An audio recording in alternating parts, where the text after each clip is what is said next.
The Inmost Light by Arthur Machen and read by Christopher Halton. One evening in autumn, when the deformities of London were veiled in faint blue mist, and its vistas and far-reaching streets seemed splendid, Mr. Charles Salisbury was slowly pacing down Rupert Street, drawing nearer to his favourite restaurant by slow degrees.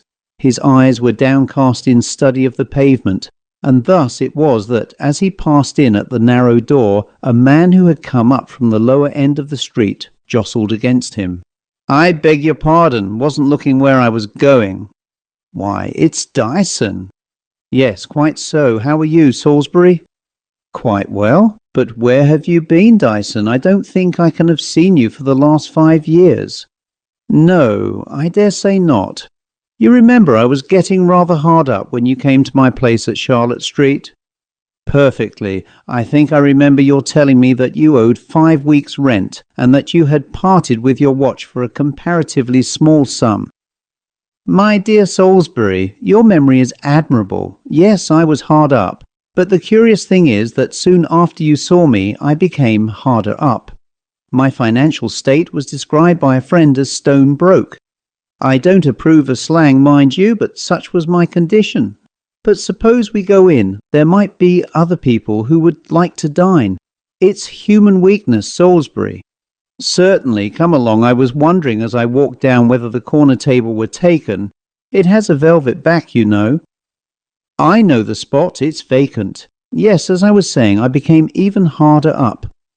"What did you do then?" asked Salisbury, disposing of his hat and settling down in the corner of the seat, with a glance of fond anticipation at the menu. "What did I do? Why, I sat down and reflected. I had a good classical education and a positive distaste for business of any kind. That was the capital with which I faced the world. Do you know, I have heard people describe olives as nasty. What lamentable Philistinism! I have often thought, Salisbury, that I could write genuine poetry under the influence of olives and red wine. Let us have Chianti. It may not be very good, but the flasks are simply charming." "It is pretty good here. We may as well have a big flask." "Very good. I reflected then on my want of prospects, and I determined to embark in literature." "Really, that was strange. You seem in pretty comfortable circumstances, though." "Though? What a satire upon a noble profession. I am afraid, Salisbury, you haven't a proper idea of the dignity of an artist. You see me sitting at my desk, or at least you can see me if you care to call, with pen and ink and simple nothingness before me, and if you come again in a few hours, you will, in all probability, find a creation." "Yes, quite so. I had an idea that literature was not remunerative." "You are mistaken. Its rewards are great. I may mention, by the way, that shortly after you saw me I succeeded to a small income. An uncle died and proved unexpectedly generous." "Ah, I see. That must have been convenient." "It was pleasant, undeniably pleasant. I have always considered it in the light of an endowment of my researches. I told you I was a man of letters. It would perhaps be more correct to describe myself as a man of science." "Dear me, Dyson, you have really changed very much in the last few years. I had a notion, don't you know, that you were a sort of idler about town, the kind of man one might meet on the north side of Piccadilly every day from May to July." "Exactly. I was even then forming myself, though all unconsciously. You know my poor father could not afford to send me to the university. I used to grumble in my ignorance at not having completed my education. That was the folly of youth, Salisbury. My university was Piccadilly. There I began to study the great science which still occupies me." "What science do you mean?" "The science of the great city, the physiology of London, literally and metaphysically the greatest subject that the mind of man can conceive." What an admirable salami this is, undoubtedly the final end of the pheasant. Yet I feel sometimes positively overwhelmed with the thought of the vastness and complexity of London. Paris a man may get to understand thoroughly with a reasonable amount of study, but London is always a mystery. In Paris you may say, here live the actresses, here the bohemians and the ratés. But it is different in London. You may point out a street correctly enough as the abode of washerwomen, but in that second floor a man may be studying Chaldee roots, and in the garret over the way a forgotten artist is dying by inches. I see you are Dyson, unchanged and unchangeable, said Salisbury, slowly sipping his Chianti. I think you are misled by a too fervid imagination. The mystery of London exists only in your fancy. It seems to me a dull place enough. We seldom hear of a really artistic crime in London, whereas I believe Paris abounds in that sort of thing. Give me some more wine, thanks. You are mistaken, my dear fellow, you are really mistaken. London has nothing to be ashamed of in the way of crime. Where we fail is for want of Homers, not Agamemnons. Carent quievate sacro, you know. I recall the quotation, but I don't think I quite follow you. Well, in plain language, we have no good writers in London who make a speciality of that kind of thing. Our common reporter is a dull dog. Every story that he has to tell is spoilt in the telling. His idea of horror and of what excites horror is so lamentably deficient. Nothing will content the fellow but blood, vulgar red blood, and when he can get it, he lays it on thick and considers that he has produced a telling article. It's a poor notion, and by some curious fatality, it is the most commonplace and brutal murders which always attract the most attention and get written up the most. For instance, I dare say that you never heard of the Halton case. No, I don't remember anything about it. Of course not. And yet the story is a curious one. I will tell you over our coffee. Halton, you know, or I expect you don't know, is quite on the outquarters of London, something curiously different from your fine old crusted suburb like Norwood or Hampstead, different as each of these is from the other. Hampstead, I mean, is where you look for the head of your great China house with his 3 acres of land and pine houses, though of late there is the artistic substratum, while Norwood is the home of the prosperous middle-class family who took the house because it was near the palace, and sickened of the palace 6 months afterwards. But Halton is a place of no character. It's too new to have any character as yet. There are the rows of red houses and the rows of white houses and the bright green Venetians and the blistering doorways and the little backyards they call gardens and a few feeble shops, and then, just as you think you're going to grasp the physiognomy of the settlement, it all melts away. How the dickens is that? The houses don't tumble down before one's eyes, I suppose. Well, no, not exactly that, but Halton as an entity disappears. Your street turns into a quiet lane, and your staring houses into elm trees, and the back gardens into green meadows. You pass instantly from town to country. There is no transition as in a small country town, no soft gradations of wider lawns and orchards, with houses gradually becoming less dense, but a dead stop. I believe the people who live there mostly go into the city.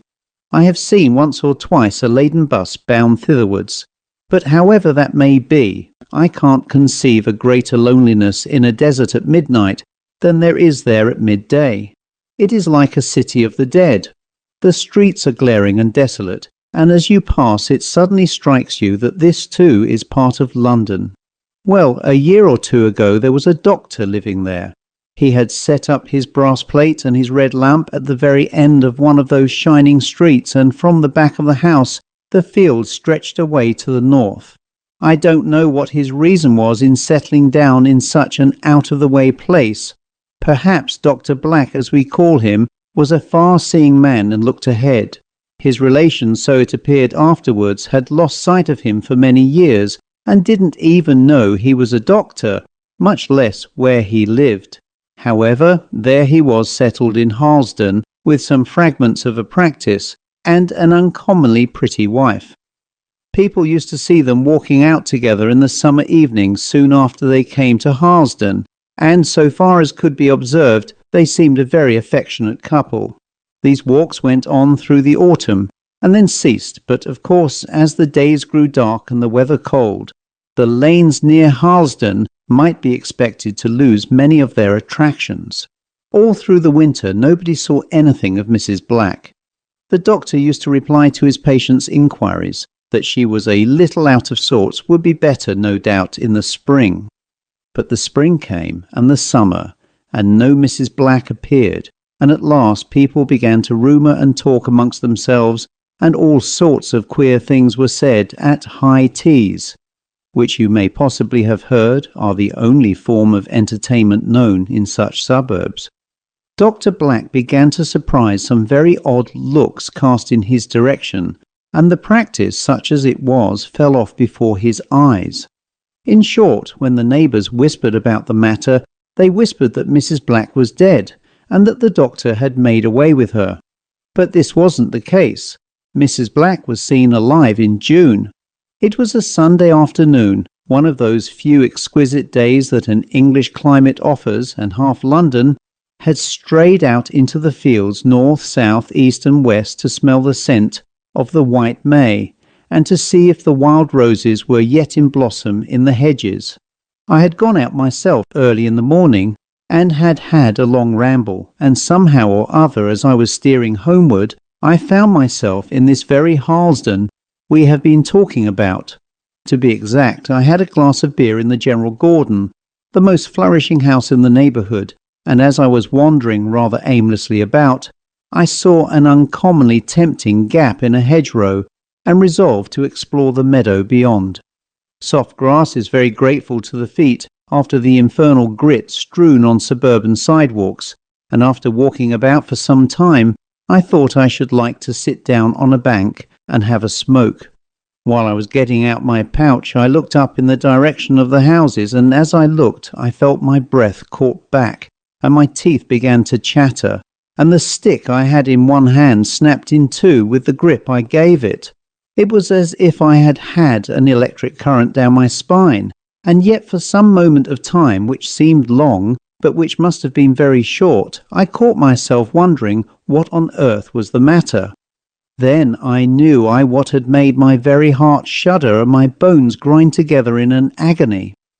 As I glanced up, I had looked straight towards the last house in the road before me, and in an upper window of that house I had seen for some short fraction of a second a face. It was the face of a woman, and yet it was not human. You and I, Salisbury, have heard in our time, as we sat in our seats in church in sober English fashion, of a lust that cannot be satiated, and of a fire that is unquenchable, but few of us have any notion what these words mean. I hope you never may, for as I saw that face at the window, with the blue sky above me and the warm air playing in gusts about me, I knew I had looked into another world, looked through the window of a commonplace brand new house, and seen hell open before me. When the first shock was over, I thought once or twice that I should have fainted. My face streamed with a cold sweat, and my breath came and went in sobs, as if I had been half drowned. I managed to get up at last and walk round to the street, and there I saw the name Dr. Black on the post by the front gate. As fate or my luck would have it, the door opened and a man came down the steps as I passed by. I had no doubt it was the doctor himself. He was of a type rather common in London, long and thin, with a pasty face and a dull black moustache. He gave me a look as we passed each other on the pavement, and though it was merely the casual glance which one foot passenger bestows on another, I felt convinced in my mind that here was an ugly customer to deal with. As you may imagine, I went my way a good deal puzzled and horrified too by what I had seen. For I had paid another visit to the General Gordon, and had got together a good deal of the common gossip of the place about the blacks. I didn't mention the fact that I had seen a woman's face in the window, but I heard that Mrs. Black had been much admired for her beautiful golden hair, and round what had struck me with such a nameless terror there was a mist of flowing yellow hair, as it was an aureole of glory round the visage of a satyr. The whole thing bothered me in an indescribable manner, and when I got home I tried my best to think of the impression I had received as an illusion, but it was no use. I knew very well I had seen what I have tried to describe to you, and I was morally certain that I had seen Mrs. Black. And then there was the gossip of the place, the suspicion of foul play which I knew to be false, and my own conviction that there was some deadly mischief or other going on in that bright red house at the corner of Devon Road. How to construct a theory of a reasonable kind out of these two elements. In short, I found myself in a world of mystery. I puzzled my head over it and filled up my leisure moments by gathering together odd threads of speculation, but I never moved a step towards any real solution. And as the summer days went on, the matter seemed to grow misty and indistinct, shadowing some vague terror like a nightmare of last month. I suppose it would before long have faded into the background of my brain. I should not have forgotten it, for such a thing could never be forgotten.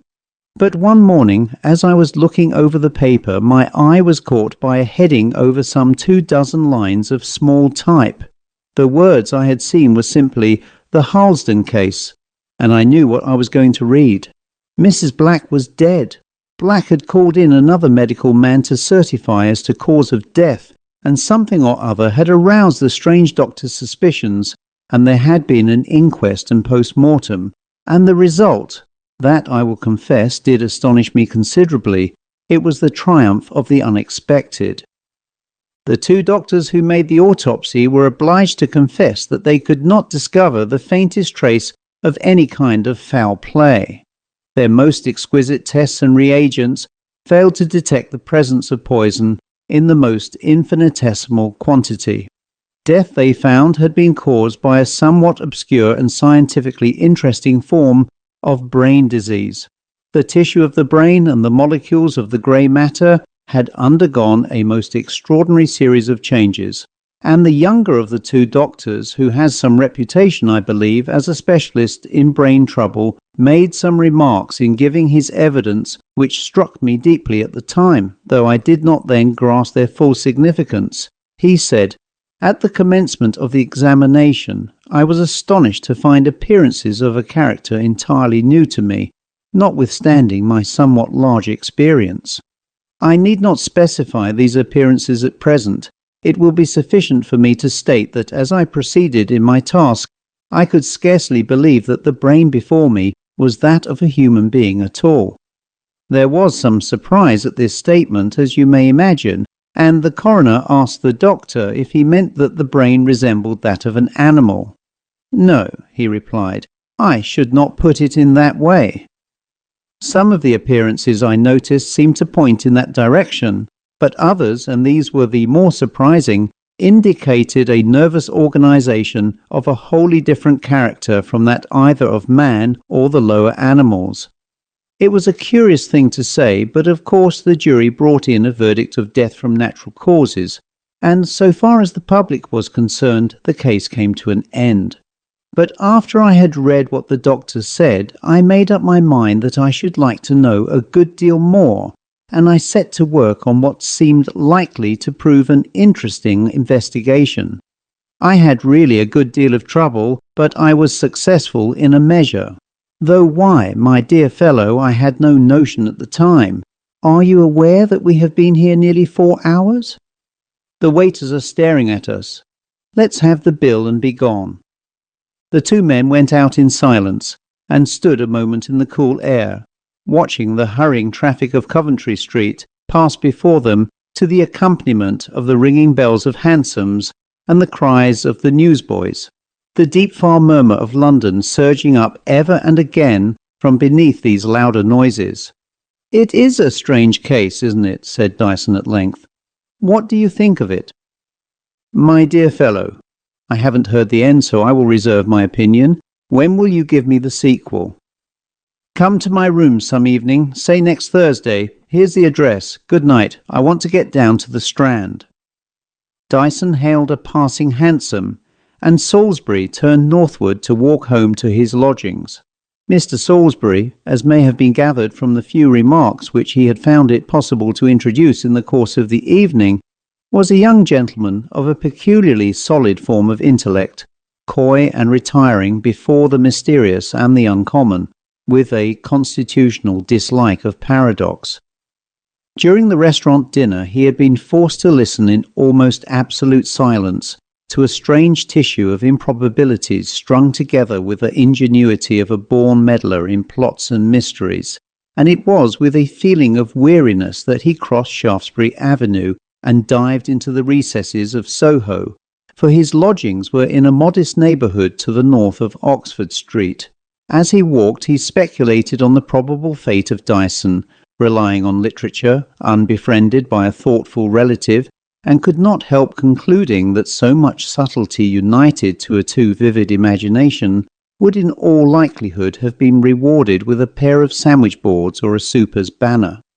Absorbed in this train of thought, and admiring the perverse dexterity which could transmute the face of a sickly woman and a case of brain disease into the crude elements of romance, Salisbury strayed on through the dimly lighted streets, not noticing the gusty wind which drove sharply round corners and whirled the stray rubbish of the pavement into the air in eddies, while black clouds gathered over the sickly yellow moon. Even a stray drop or two of rain blown into his face did not rouse him from his meditations, and it was only when with a sudden rush the storm tore down upon the street that he began to consider the expediency of finding some shelter. The rain, driven by the wind, pelted down with the violence of a thunderstorm, dashing up from the stones and hissing through the air, and soon a perfect torrent of water coursed along the kennels and accumulated in pools over the choked-up drains. The few stray passengers who had been loafing rather than walking about the street had scuttered away like frightened rabbits to some invisible places of refuge, and though Salisbury whistled loud and long for a hansom, no hansom appeared. He looked about him as if to discover how far he might be from the haven of Oxford Street, but strolling carelessly along, he had turned out of his way and found himself in an unknown region, and one to all appearance devoid even of a public house where shelter could be bought for the modest sum of 2 pence. The street lamps were few and at long intervals, and burned behind grimy glasses with the sickly light of oil, and by this wavering glimmer Salisbury could make out the shadowy and vast old houses of which the street was composed.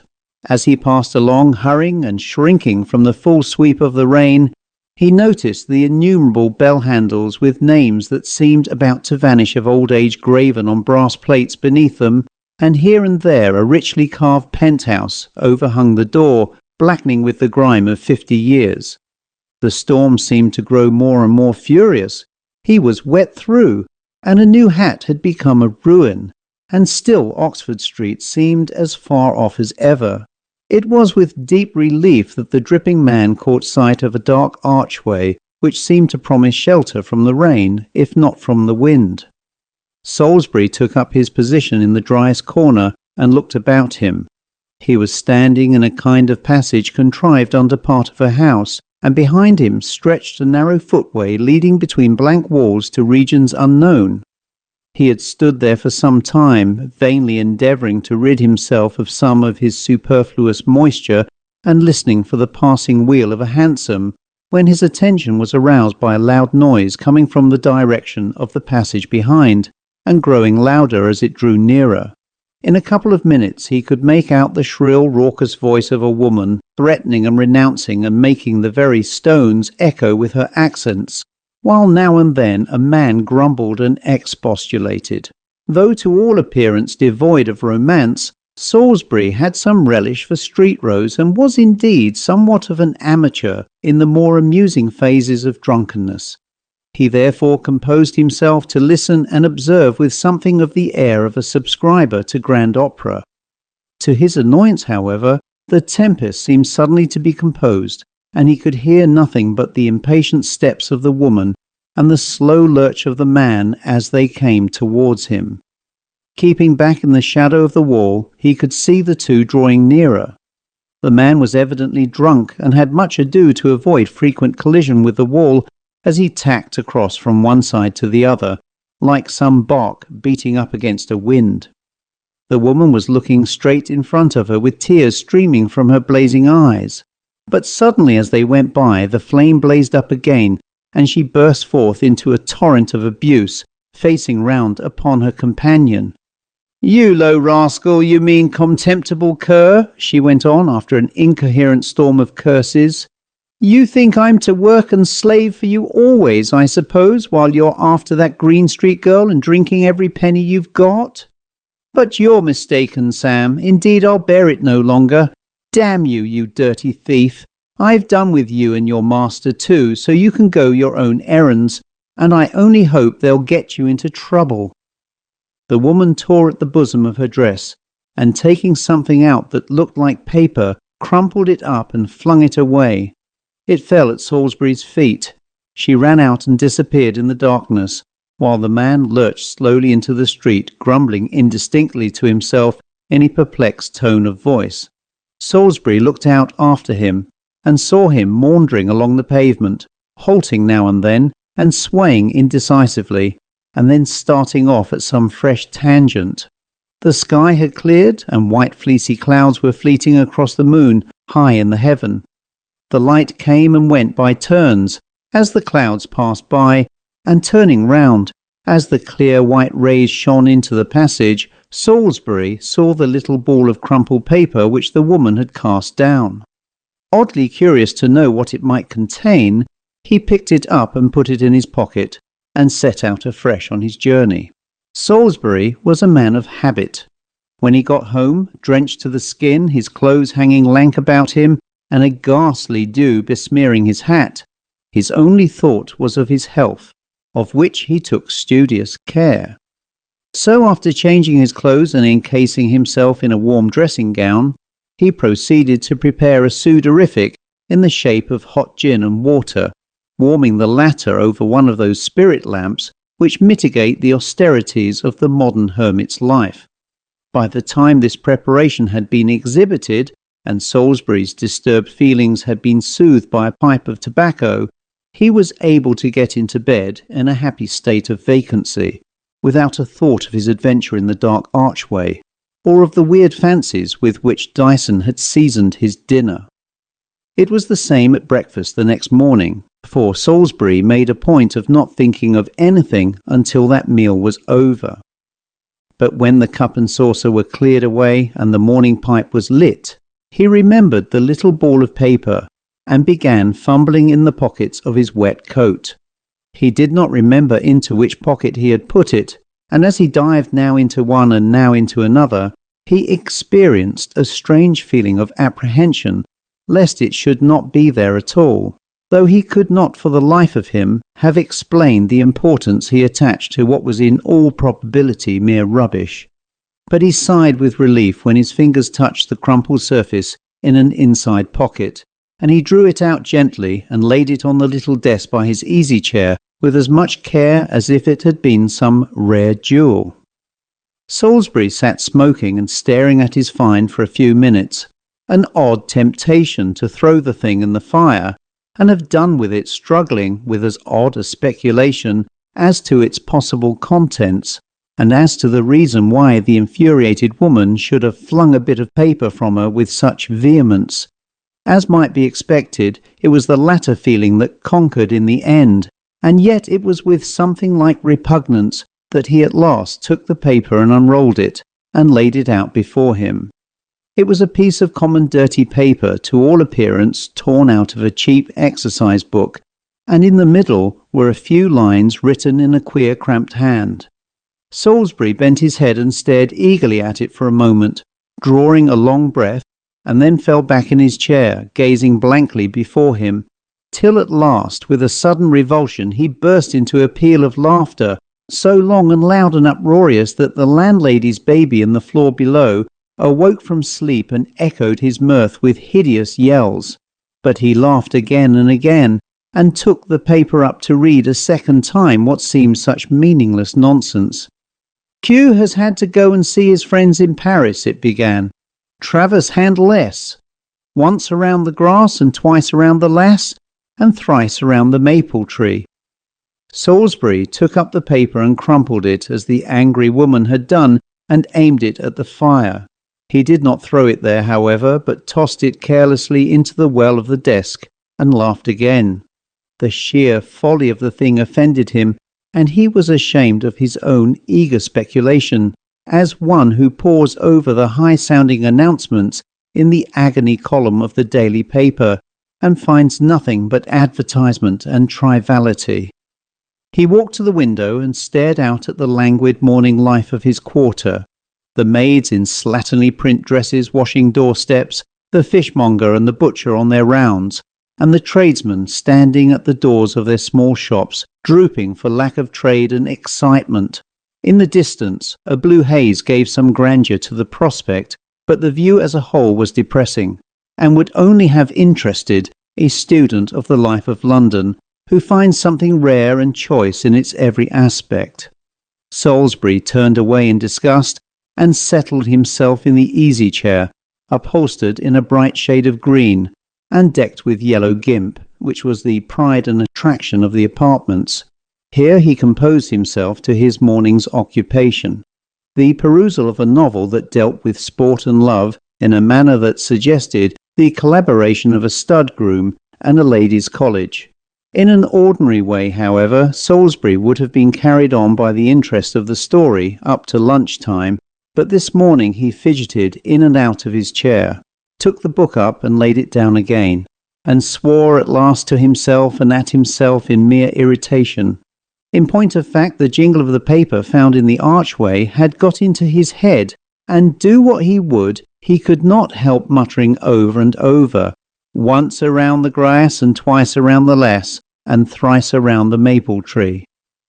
It became a positive pain, like the foolish burden of a music-hall song everlastingly quoted and sung at all hours of the day and night, and treasured by the street boys as an unfailing resource for 6 months together. He went out into the streets and tried to forget his enemy in the jostling of the crowds and the roar and clatter of the traffic, but presently he would find himself stealing quietly aside and pacing some deserted byway, vainly puzzling his brains and trying to fix some meaning to phrases that were meaningless. It was a positive relief when Thursday came, and he remembered that he had made an appointment to go and see Dyson. The flimsy reveries of the self-styled man of letters appeared entertaining when compared with this ceaseless iteration, this maze of thought from which there seemed no possibility of escape. Dyson's abode was in one of the quietest of the quiet streets that lead down from the Strand to the river, and when Salisbury passed from the narrow stairway into his friend's room, he saw that the uncle had been beneficent indeed. The floor glowed and flamed with all the colours of the east. It was, as Dyson pompously remarked, a sunset in a dream. And the lamplight, the twilight of London streets, was shut out with strangely worked curtains, glittering here and there with threads of gold. In the shelves of an oak armoire stood jars and plates of old French china, and the black and white of etchings not to be found in the Haymarket or in Bond Street stood out against the splendour of a Japanese paper. Salisbury sat down on the settle by the hearth, and sniffed and mingled fumes of incense and tobacco, wondering and dumb before all this splendour after the green rep and the oleographs, the gilt-framed mirror, and the lustres of his own apartment. "I am glad you have come," said Dyson. "Comfortable little room, isn't it?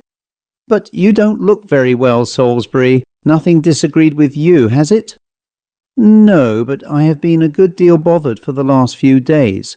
The fact is, I had an odd kind of adventure, I suppose I may call it, that night I saw you, and it has worried me a good deal. And the provoking part of it is that it's the merest nonsense, but however, I will tell you all about it by and by. You were going to let me have the rest of that odd story you began at the restaurant." "Yes, but I am afraid, Salisbury, you are incorrigible. You are a slave to what you call matter of fact. You know perfectly well that in your heart you think the oddness in that case is of my making, and that it is all really as plain as the police reports. However, as I have begun, I will go on. But first we will have something to drink, and you may as well light your pipe." Dyson went up to the oak cupboard and drew from its depths a rotund bottle and 2 little glasses, quaintly gilded. "It's Benedictine," he said. "You'll have some, won't you?" Salisbury assented, and the 2 men sat sipping and smoking reflectively for some minutes before Dyson began. "Let me see," he said at last. "We were at the inquest, weren't we?" "No, we had done with that." "Ah, I remember. I was telling you that on the whole I had been successful in my inquiries, investigation, or whatever you like to call it, into the matter. Wasn't that where I left off?"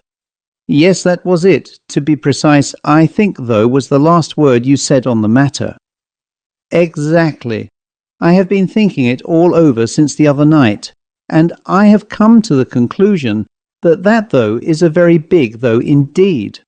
Not to put too fine a point on it, I have had to confess that what I found out, or thought I found out, amounts in reality to nothing.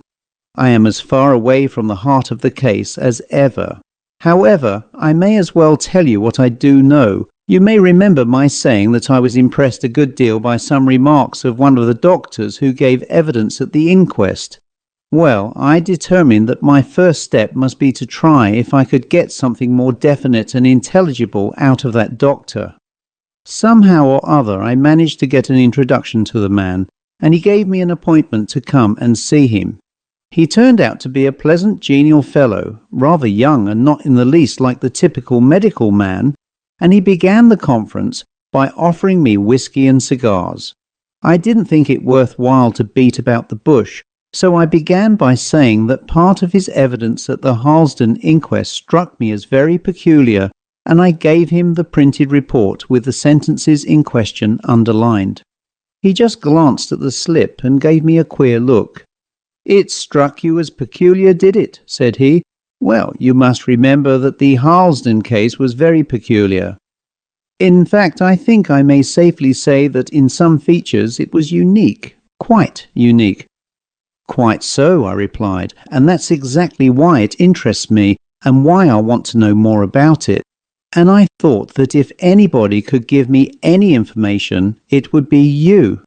What is your opinion of the matter?" It was a pretty downright sort of question, and my doctor looked rather taken aback.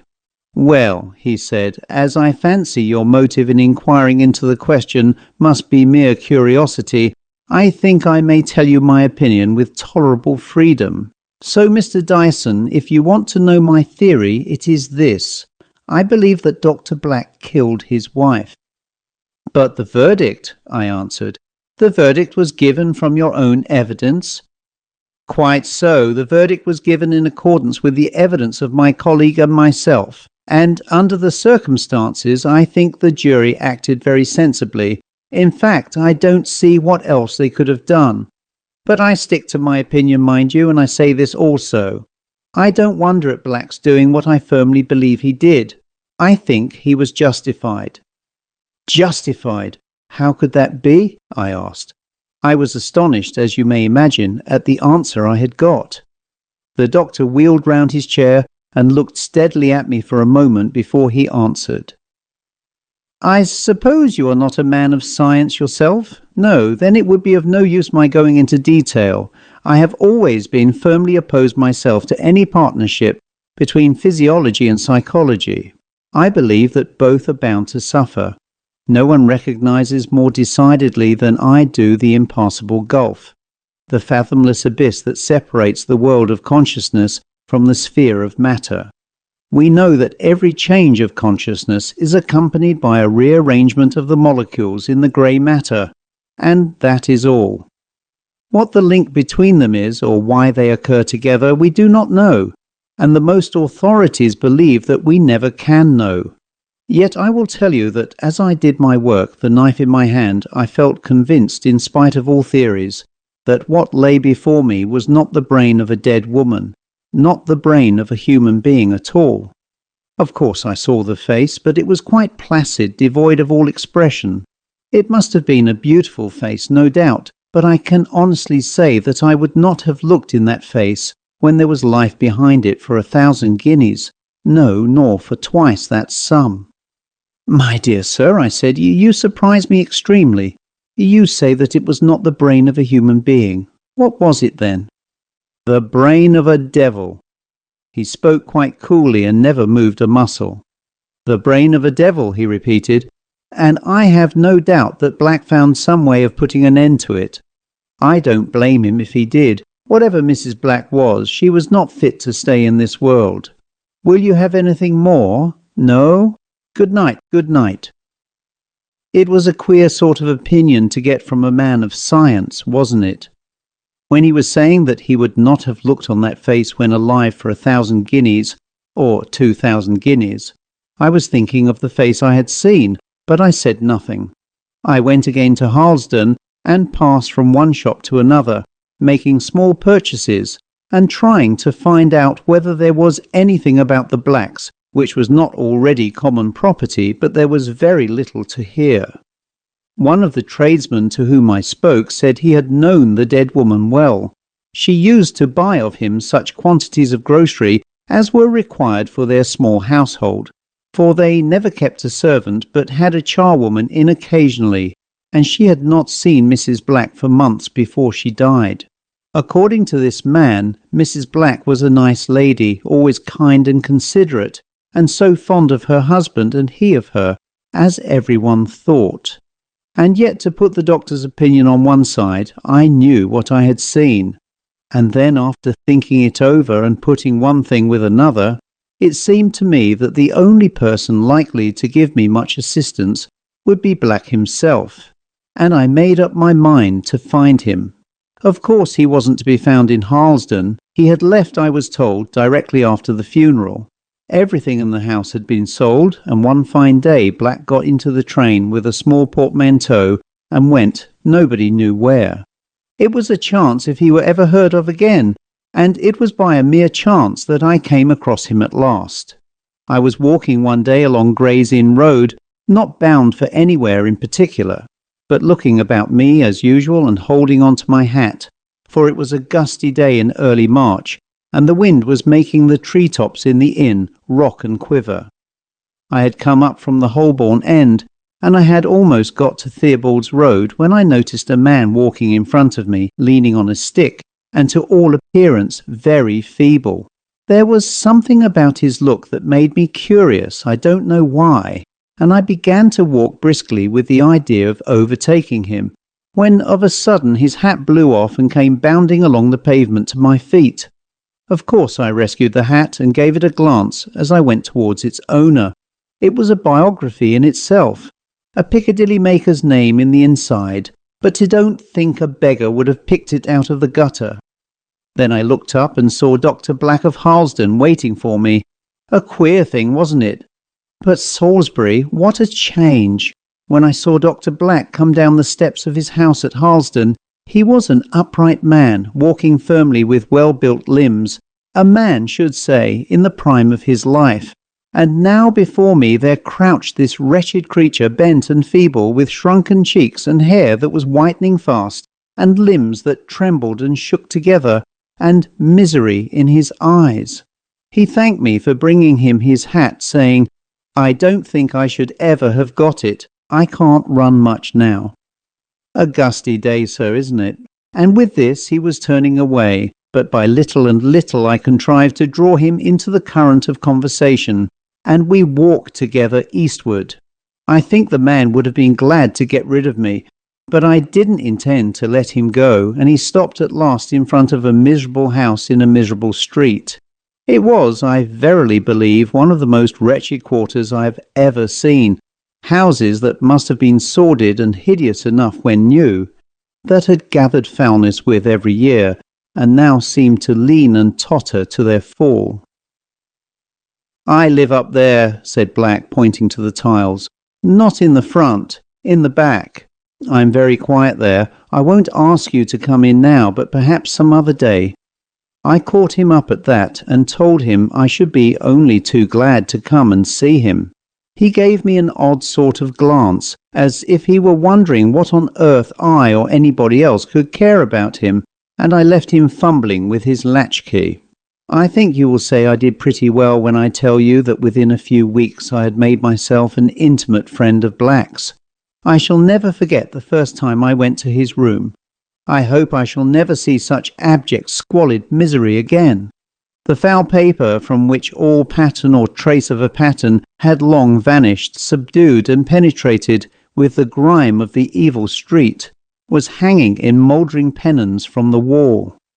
Only at the end of the room was it possible to stand upright, and the sight of the wretched bed and the odour of corruption that pervaded the place made me turn faint and sick.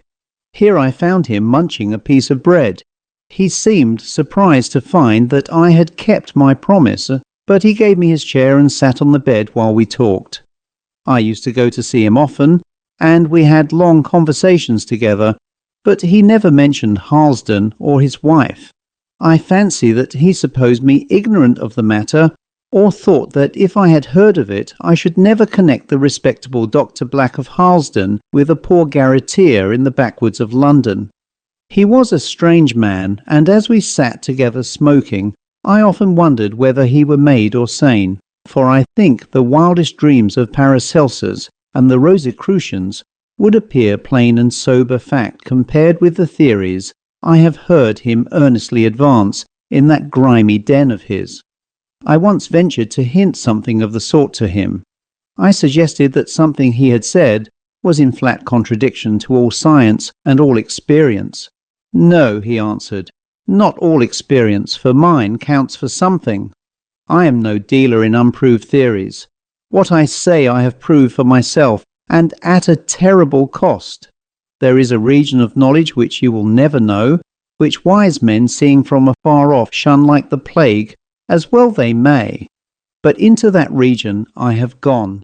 If you knew, if you could even dream of what may be done, of what one or two men have done in this quiet world of ours, your very soul would shudder and faint within you.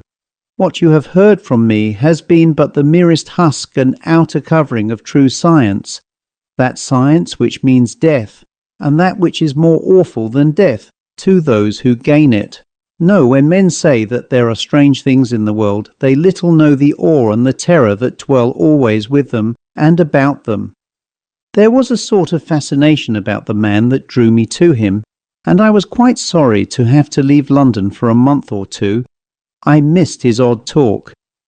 A few days after I came back to town, I thought I would look him up, but when I gave the 2 rings at the bell that used to summon him, there was no answer. I rang and rang again, and was just turning to go away, when the door opened, and a dirty woman asked me what I wanted.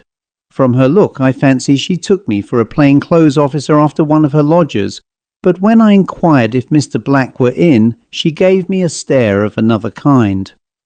"There's no Mr. Black lives here," she said. "He's gone. He's dead this 6 weeks. I always thought he was a bit queer in his head, or else had been, and got into some trouble or other.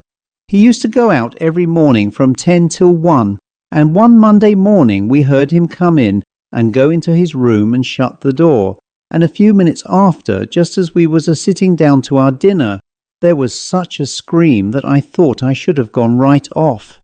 And then we heard a stamping, and down he came, raging and cursing most dreadful, swearing he had been robbed of something that was worth millions. And then he just dropped down in the passage, and we thought he was dead. We got him up to his room and put him on his bed, and I just sat there and waited, while my husband he went for the doctor, and there was the window wide open, and a little tin box he had lying on the floor open and empty, but of course nobody could possibly have got in at the window, and as for him having anything that was worth anything, it's nonsense. For he was often weeks and weeks behind with his rent, and my husband, he threatened often and often to turn him into the street, for, as he said, we've got a living to make like other people, and of course that's true, but somehow I didn't like to do it, though he was an odd kind of a man, and I fancy had been better off. And then the doctor came and looked at him and said, as he couldn't do nothing, and that night he died as I was a-sitting by his bed. And I can tell you that with one thing and another we lost money by him, for the few bits of clothes as he had were worth next to nothing when they came to be sold. I gave the woman half a sovereign for her trouble and went home thinking of Dr. Black and the epitaph she had made him, and wondering at his strange fancy that he had been robbed. I take it that he had very little to fear on that score, poor fellow, but I suppose that he was really mad and died in a sudden access of his mania. His landlady said that once or twice when she had had occasion to go into his room, to dun the poor wretch for his rent most likely, he would keep her at the door for about a minute, and that when she came in she would find him putting away his tin box in the corner by the window. I suppose he had become possessed with the idea of some great treasure, and fancied himself a wealthy man in the midst of all his misery. Explicit my tale is ended, and you see that though I knew Black, I knew nothing of his wife, or of the history of her death. That's the Harlesden case, Salisbury, and I think it interests me all the more deeply because there does not seem the shadow of a possibility that I or anyone else will ever know more about it. What do you think of it? Well, Dyson, I must say that I think you have contrived to surround the whole thing with a mystery of your own making. I go for the doctor's solution. Black murdered his wife, being himself in all probability an undeveloped lunatic. What? Do you believe then that this woman was something too awful, too terrible to be allowed to remain on the earth? You will remember that the doctor said it was the brain of a devil. Yes, but he was speaking, of course, metaphorically. It's really quite a simple matter if you only look at it like that. Ah, well, you may be right, but yet I'm sure you are not. Well, it's not good discussing it any more. A little more Benedictine. That's right. Try some of this tobacco. Didn't you say that you had been bothered by something? Something which happened that night we dined together? Yes, I have been worried, Dyson, worried a great deal. But it's such a trivial matter, indeed such an absurdity, that I feel ashamed to trouble you with it. Never mind, let's have it, absurd or not.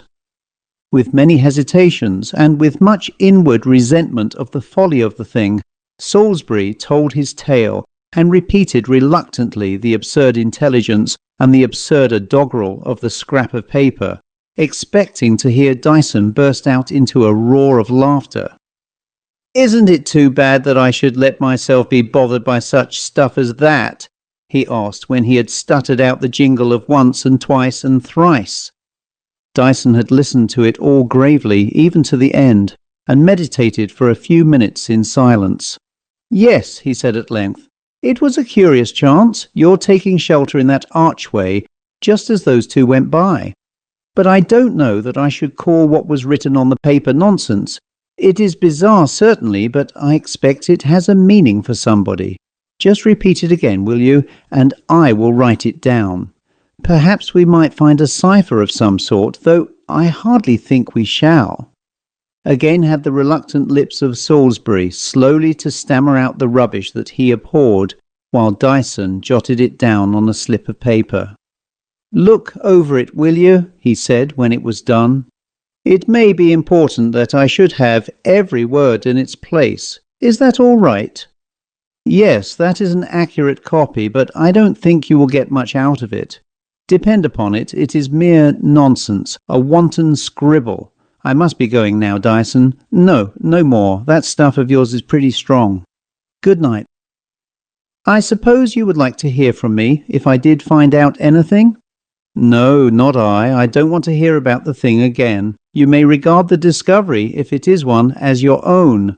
"Very well. Good night." A good many hours after Salisbury had returned to the company of the green rep chairs, Dyson still sat at his desk, itself a Japanese romance, smoking many pipes and meditating over his friend's story. The bizarre quality of the inscription which had annoyed Salisbury was to him an attraction, and now and again he took it up and scanned thoughtfully what he had written, especially the quaint jingle at the end. It was a token, a symbol, he decided, and not a cipher, and the woman who had flung it away was in all probability entirely ignorant of its meaning. She was but the agent of the Sam she had abused and discarded, and he too was again the agent of someone unknown. possibly of the individual styled Q, who had been forced to visit his French friends. But what to make of Travis Handel S?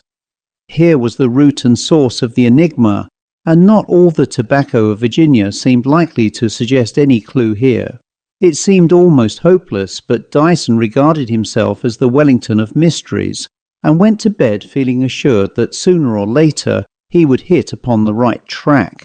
For the next few days he was deeply engaged in his literary labours which were a profound mystery even to the most intimate of his friends, who searched the railway bookstores in vain for the result of so many hours spent at the Japanese bureau, in company with strong tobacco and black tea. On this occasion Dyson confined himself to his room for 4 days, and it was with genuine relief that he laid down his pen and went out into the streets in quest of relaxation and fresh air. The gas lamps were being lighted, and the 5th edition of the evening papers was being howled through the streets, and Dyson, feeling that he wanted quiet, turned away from the clamorous Strand and began to trend away to the northwest. Soon he found himself in streets that echoed to his footsteps, and crossing a broad new thoroughfare, and verging still to the west, Dyson discovered that he had penetrated to the depths of Soho. Here again was life. Rare vintages of France and Italy, at prices which seemed contemptibly small, allured the passer-by. Here were cheeses vast and rich, here olive oil, and here a grove of Rabelaisian sausages, while in a neighbouring shop the whole press of Paris appeared to be on sale. In the middle of the roadway a strange miscellany of nations sauntered to and fro, for there cab and hansom rarely ventured, and from window over window the inhabitants looked forth in pleased contemplation of the scene.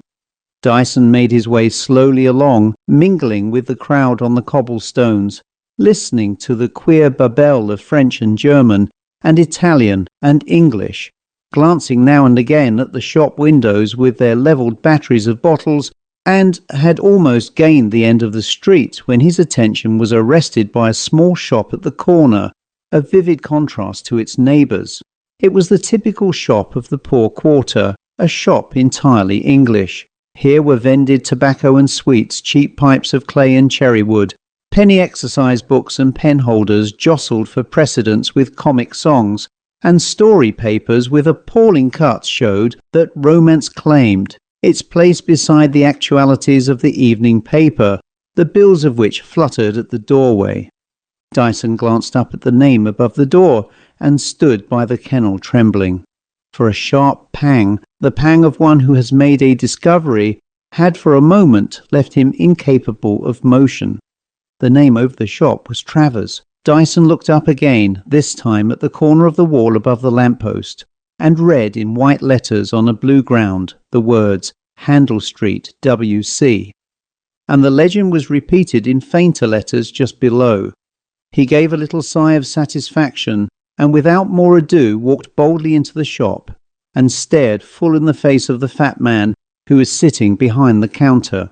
The fellow rose to his feet and returned the stare a little curiously, and then began in stereotyped phrase, "What can I do for you, sir?"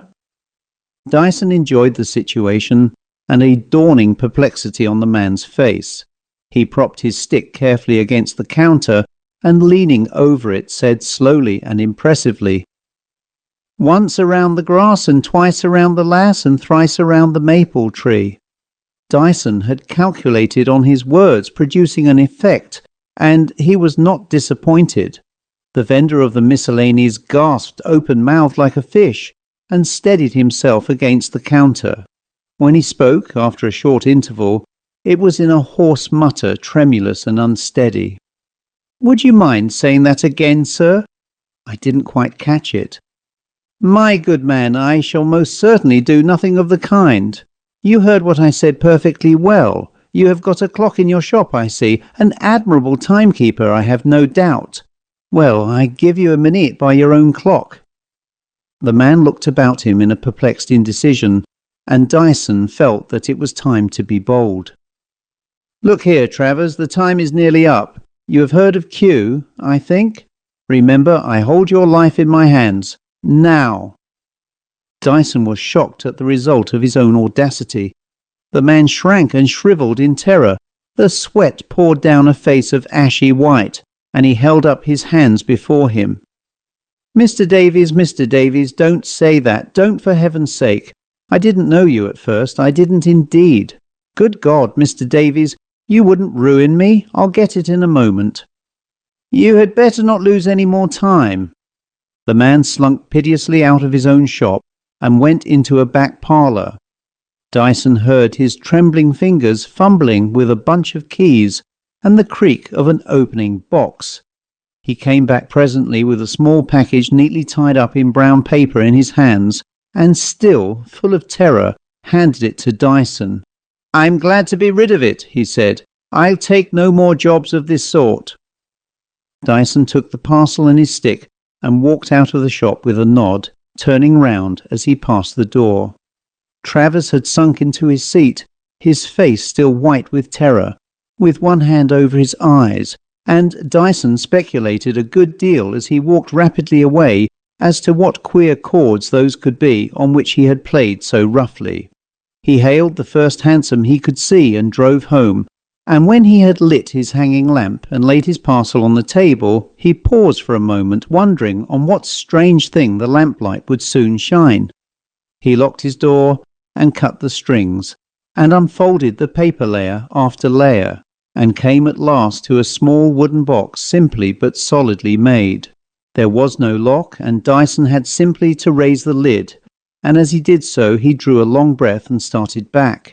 The lamp seemed to glimmer feebly like a single candle, but the whole room blazed with light, and not with light alone, but with 1,000 colours, with all the glories of some painted window. And upon the walls of his room, and on the familiar furniture, the glow flamed back and seemed to flow again to its source, the little wooden box. For there upon a bed of soft wool lay the most splendid jewel, a jewel such as Dyson had never dreamed of, and within it shone the blue of far skies, and the green of the sea by the shore, and the red of the ruby, and deep violet rays, and in the middle of all it seemed a flame, as if a fountain of fire rose up and fell, and rose again with sparks like stars for drops. Dyson gave a long deep sigh and dropped into his chair, and put his hands over his eyes to think. The jewel was like an opal, but from a long experience of the shop windows he knew there was no such thing as an opal 1/4 or 1/8 of its size. He looked at the stone again with a feeling that was almost awe, and placed it gently on the table under the lamp, and watched the wonderful flame that shone and sparkled in its centre, and then turned to the box, curious to know whether it might contain other marvels. He lifted the bed of wool on which the opal had reclined, and saw beneath no more jewels, but a little old pocket-book, worn and shabby with use. Dyson opened it at the first leaf and dropped the book again, appalled. He had read the name of the owner neatly written in blue ink: Stephen Black, M.D., Oranmore, Devon Road, Halsden. It was several minutes before Dyson could bring himself to open the book a second time. He remembered the wretched exile in his garret, and his strange talk, and the memory too of the face he had seen at the window, and of what the specialist had said, surged up in his mind, and as he held his finger on the cover he shivered, dreading what might be written within. When at last he held it in his hand and turned the pages, he found that the first 2 leaves were blank, but the third was covered with clear, minute writing, and Dyson began to read with the light of the opal flaming in his eyes. "Ever since I was a young man," the record began, "I devoted all my leisure and a good deal of time that ought to have been given to other studies to the investigation of curious and obscure branches of knowledge. What are commonly called the pleasures of life had never any attractions for me, and I lived alone in London, avoiding my fellow students, and in my turn avoided by them, as a man self-absorbed and unsympathetic.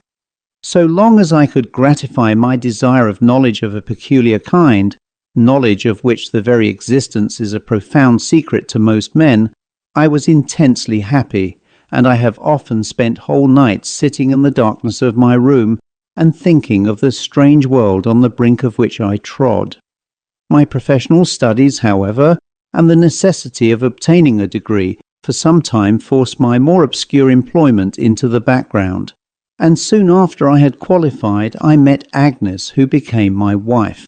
We took a new house in this remote suburb, and I began the regular routine of a sober practice, and for some months lived happily enough, sharing in the life about me and only thinking at odd intervals of that occult science which had once fascinated my whole being.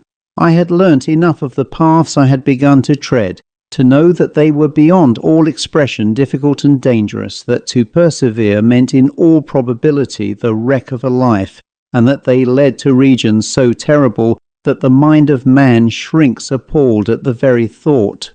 Moreover, the quiet and the peace I had enjoyed since my marriage had wiled me away to a great extent from places where I knew no peace could dwell. But suddenly, I think indeed it was the work of a single night, as I lay awake on my bed gazing into the darkness, suddenly, I say, the old desire, the former longing, returned, and returned with a force that had been intensified 10 times by its absence. And when the day dawned, and I looked out of the window, and saw with haggard eyes the sun rise in the east, I knew that my doom had been pronounced, that as I had gone far, so now I must go farther with unfaltering steps. I turned to the bed where my wife was sleeping peacefully, and lay down again, weeping bitter tears, for the sun had set on our happy life, and had risen with a dawn of terror to us both. I will not set down here in minute detail what followed. Outwardly, I went about the day's labour as before, saying nothing to my wife, but she soon saw that I had changed. I spent my spare time in a room which I had fitted up as a laboratory, and often I crept upstairs in the grey dawn of the morning, when the light of many lamps still glowed over London, and each night I had stolen a step nearer to that great abyss which I was to bridge over, the gulf between the world of consciousness and the world of matter. My experiments were many and complicated in their nature, and it was some months before I realized whither they all pointed, and when this was borne in upon me in a moment's time, I felt my face whiten and my heart still within me. But the power to draw back, the power to stand before the doors that now opened wide before me, and not to enter in, had long ago been absent.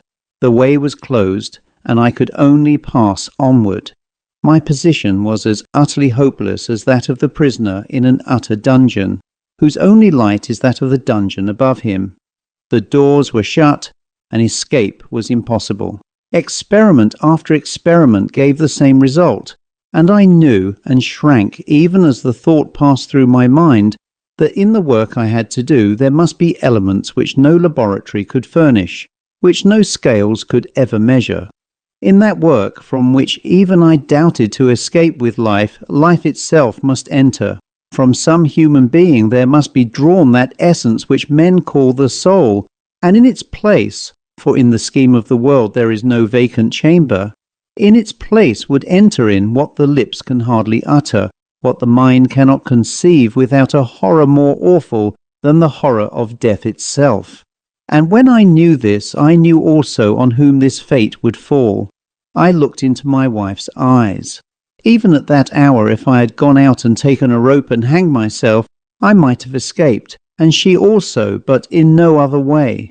At last I told her all. She shuddered and wept and called on her dead mother for help, and asked me if I had no mercy, and I could only sigh. I concealed nothing from her.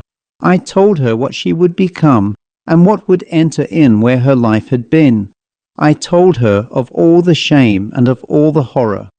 You who will read this when I am dead, if indeed I allow this record to survive, you who have opened the box and have seen what lies there, if you could understand what lies hidden in that opal.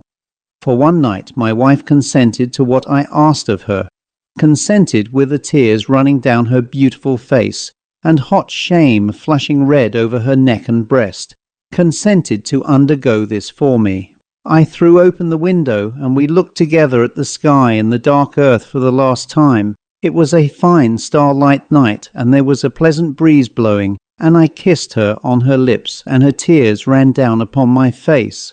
That night she came down to my laboratory, and there, with shutters bolted and barred down, with curtains drawn thick and close, so that the very stars might be shut out from the sight of that room, while the crucible hissed and boiled over the lamp, I did what had to be done, and led out what was no longer a woman.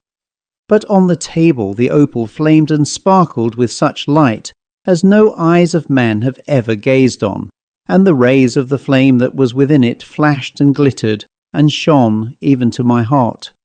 My wife had only asked one thing of me, that when there came at last what I had told her, I would kill her. I have kept that promise. There was nothing more. Dyson let the little pocket-book fall, and turned and looked again at the opal with its flaming inmost light, and then, with unutterable, irresistible horror surging up in his heart, grasped the jewel and flung it on the ground, and trampled it beneath his heel. His face was white with terror as he turned away, and for a moment stood sick and trembling, and then with a start he leapt across the room and steadied himself against the door. There was an angry hiss as of steam escaping under great pressure, and as he gazed motionless, a volume of heavy yellow smoke was slowly issuing from the very centre of the jewel and wreathing itself in snake-like coils above it. And then a thin white flame burst forth from the smoke and shot up into the air and vanished, and on the ground there lay a thing like a cinder, black and crumbling to the touch. The end.